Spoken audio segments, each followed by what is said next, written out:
Hi, നമസ്തേ. ശ്രീ സായി സച്ചരിതം അധ്യായം 40.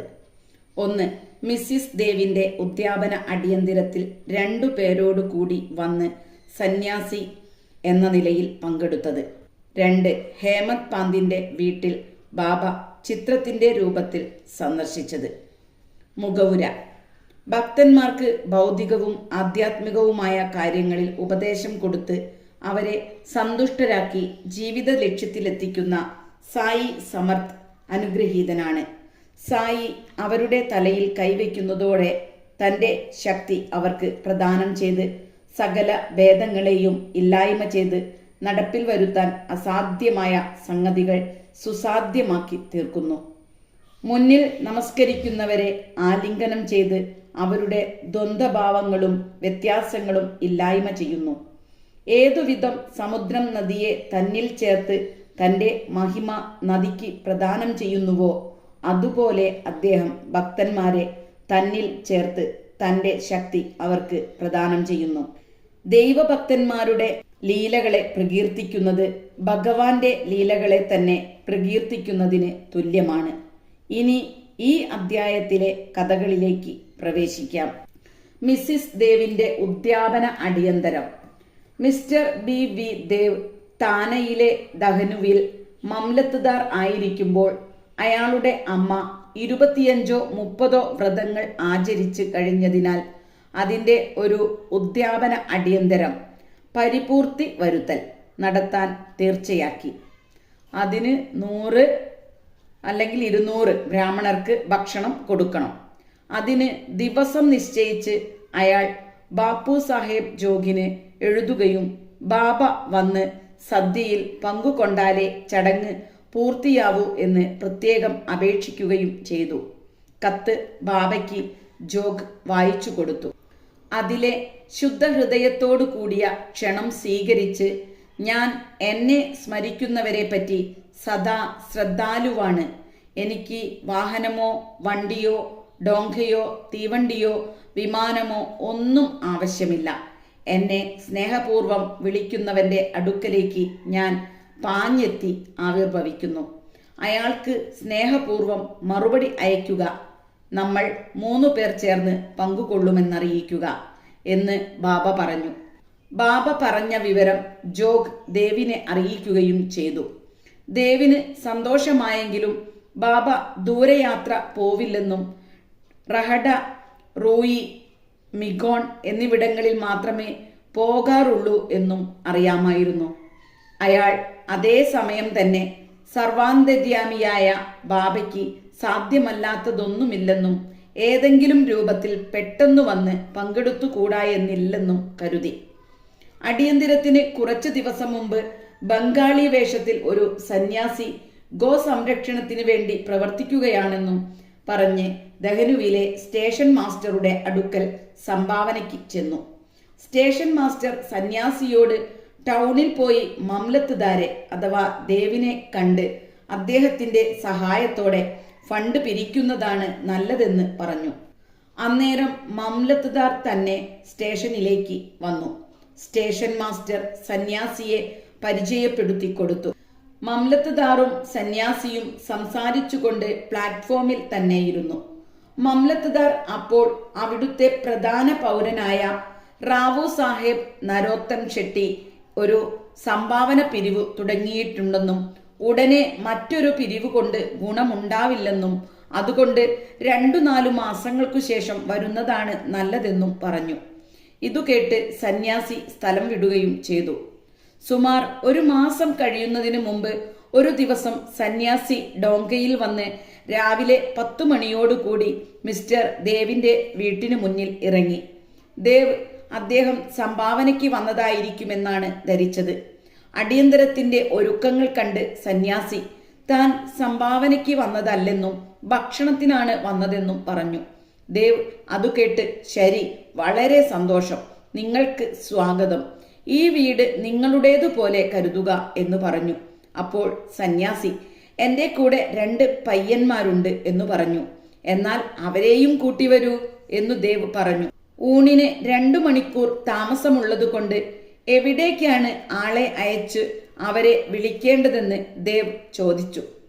അത് ആവശ്യമില്ലെന്നും നിശ്ചിത സമയത്ത് വന്നുകൊള്ളുമെന്നും സന്യാസി പറഞ്ഞു. കൃത്യം 12 മണിക്കു 3 പേരും കൂടെ വന്ന് ഭക്ഷണത്തിൽ പങ്കുകൊണ്ട് പോവുകയും ചെയ്തു. അടിയന്തരം കഴിഞ്ഞ് ദേവ് ബാപ്പു സാഹേബ് ജോഗിന് ബാബ വാക്കു പാലിച്ചില്ലെന്നു പറഞ്ഞ് ഒരു കത്തയച്ചു. ജോഗ് കത്തുമായി ബാബയുടെ അടുക്കൽ പോയി. അത് തുറക്കുന്നതിനു മുമ്പ് ബാബ, അവൻ പറയുന്നത് താൻ ചെല്ലാമെന്ന് വാഗ്ദാനം ചെയ്തു, പോയില്ലെന്നാണ്. ഞാൻ വേറെ 2 പേരോടു കൂടി പങ്കുകൊണ്ടു എന്ന് അവനെ അറിയിക്കുക. പക്ഷേ അവൻ എന്നെ തിരിച്ചറിഞ്ഞില്ല. പിന്നെ എന്തിനെന്നെ വിളിച്ചു? സന്യാസി സംഭാവനയ്ക്ക് വന്നതാണെന്ന് അവൻ ധരിച്ചെന്ന് പറയുക.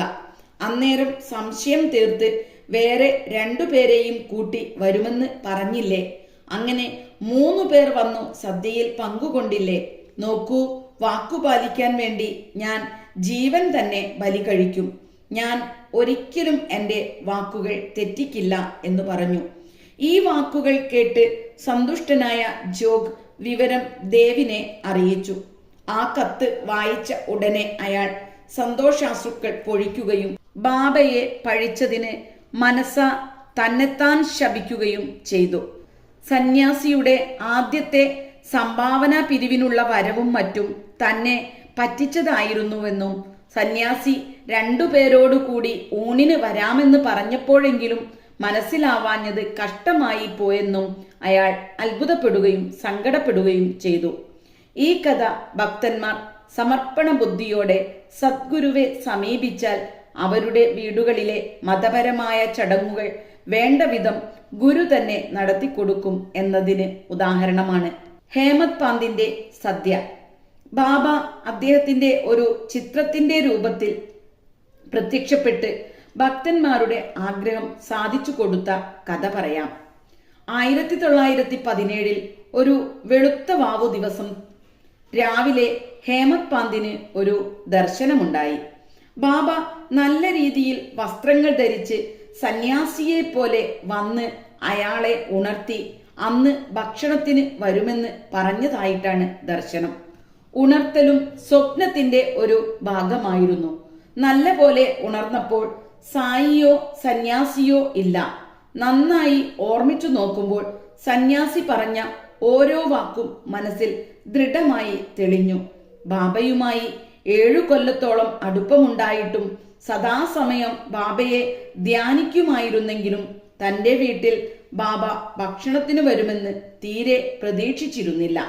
എന്തായാലും വളരെ സന്തോഷത്തോടു കൂടി അയാൾ ഭാര്യയോട് അന്ന് ഹോളി ആയതിനാൽ ഒരു സന്യാസി കൂടി ഭക്ഷണത്തിന് വരുമെന്നും കുറച്ചുകൂടി ചോറും മറ്റും തയ്യാറാക്കണമെന്നും പറഞ്ഞ് ഏൽപ്പിച്ചു.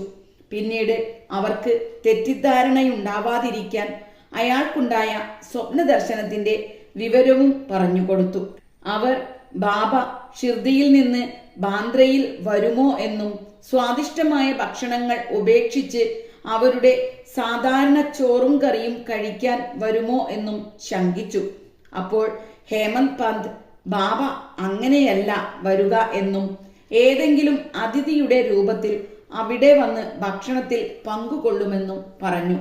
ഏതായാലും അവർ കുറച്ചുകൂടി ചോറും കറികളും തയ്യാറാക്കാൻ നിശ്ചയിച്ചു. ഇതിനുശേഷം ഭക്ഷണം തയ്യാറാക്കുകയും ഉച്ചയോടുകൂടി എല്ലാം ഒരുക്കുകയും ചെയ്തു. ഹോളി പൂജ കഴിഞ്ഞ് ഇലകൾ വെച്ച് അവർക്കു ചുറ്റും രംഗോളി അടയാളമിട്ടു.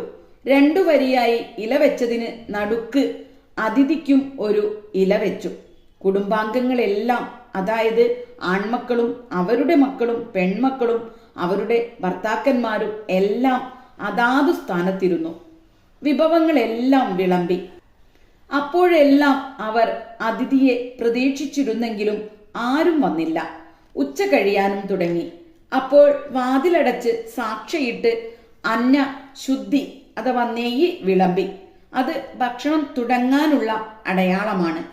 അഗ്നിക്ക് പൂജയും കൃഷ്ണന് നിവേദിക്കലും കഴിഞ്ഞു. വീട്ടുകാർ ഉണ്ണാൻ തുടങ്ങുമ്പോഴേക്കും കോണിപ്പടി കയറുന്ന ശബ്ദം വ്യക്തമായി കേട്ടു. ഹേമത് പാന്ത് പോയി വാതിൽ തുറന്നു നോക്കിയപ്പോൾ 2 പേർ വന്നിട്ടുണ്ട്. ഒരാൾ ആലി മുഹമ്മദും രണ്ടാമത്തെ ആൾ മൗലാന ഇസാമു മുജാവറുമാണ്. അവർ വീട്ടുകാർ ഭക്ഷണത്തിനിരിക്കുകയാണെന്ന് കണ്ട് ഹേമത് പാന്തിനോട് ഇടയ്ക്ക് കയറി വന്നതിന് ക്ഷമ ചോദിച്ചു. അവർ, നിങ്ങൾ ഉണ്ണാനിരിക്കുന്നിടത്തു നിന്നാണല്ലോ എഴുന്നേറ്റ് വന്നത്. ബാക്കിയുള്ളവർ നിങ്ങളെ കാത്തിരിക്കുന്നു. അതുകൊണ്ട് ഇത് നിങ്ങൾക്കുള്ള സാധനമാണ്, അത് വാങ്ങിക്കൊള്ളൂ. അതിനെ സംബന്ധിച്ച് അതിശയകരമായ കഥ പിന്നീട് സൗകര്യം പോലെ പറയാം എന്നു പറഞ്ഞ് കക്ഷത്തുനിന്ന് പഴയ ദിനപത്രത്തിൽ പൊതിഞ്ഞ ഒരു പാക്കറ്റ് മേശപ്പുറത്ത് വെച്ചു. ഹേമത് പാന്ത് പൊതിയഴിച്ചു നോക്കി. വിസ്മയകരമാം വിധം ഭംഗിയുള്ള ബാബയുടെ വലിയ ചിത്രമായിരുന്നു അത്. അത് കണ്ട് സന്തുഷ്ടനായി ഹേമത് പാന്ത് രോമഹർഷം പൂണ്ട് കണ്ണീർ പൊഴിച്ചു. അയാൾ തല കുനിച്ച് ചിത്രത്തിലെ ബാബയുടെ പാദങ്ങളിൽ നമസ്കരിച്ചു. ബാബ ഈ ലീല കൊണ്ട് തന്നെ അനുഗ്രഹിച്ചതാണെന്ന് അയാൾ പൂർണ്ണമായി വിശ്വസിച്ചു. ജിജ്ഞാസ കൊണ്ട് അയാൾ ആലി മുഹമ്മദിനോട് ഈ ചിത്രം എങ്ങനെ കിട്ടി എന്ന് ചോദിച്ചു. അയാൾ അത് പീടികയിൽ നിന്ന് വാങ്ങിയതാണെന്നും വിവരങ്ങളെല്ലാം പിന്നീട് പറയാമെന്നും മറ്റുള്ളവർ കാത്തിരിക്കുന്നത് കൊണ്ട് ഉടനെ അവരോട് കൂടി ചേരണമെന്നും പറഞ്ഞു. ഹേമത് പാന്ത് നന്ദി പറഞ്ഞ് അവരെ യാത്രയയച്ച് ഉണ്ണാനിരിക്കുന്ന സ്ഥലത്തേക്ക് ചെന്നു. അതിഥിക്കായി കരുതി വെച്ച സ്ഥാനത്ത് ചിത്രം വെച്ച് എല്ലാ വിഭവങ്ങളും നിവേദിച്ച് അവരെല്ലാവരും ഭക്ഷണം കഴിച്ചു. ആ ചിത്രത്തിലെ സുന്ദരമായ രൂപം കണ്ട് എല്ലാവരും സന്തോഷിക്കുകയും ഇതെല്ലാം എങ്ങനെ സംഭവിച്ചുവെന്ന് അതിശയിക്കുകയും ചെയ്തു. ഇങ്ങനെയാണ് സായിബാബ ഹേമത് പാന്തിനോട് സ്വപ്നത്തിൽ പറഞ്ഞ വാക്കുകൾ പാലിച്ചത്. ചിത്രത്തിന്റെ കഥ, അതായത് ആലി മുഹമ്മദിന് അതെങ്ങനെ കിട്ടിയെന്നും എന്തിനാണ് ഹേമത് പാന്തിന് കൊടുത്തത് എന്നും അടുത്ത അധ്യായത്തിൽ വിവരിക്കാം. ശ്രീ സായിയെ നമിക്കുവിൻ. ലോകശാന്തി ഭവിക്കട്ടെ.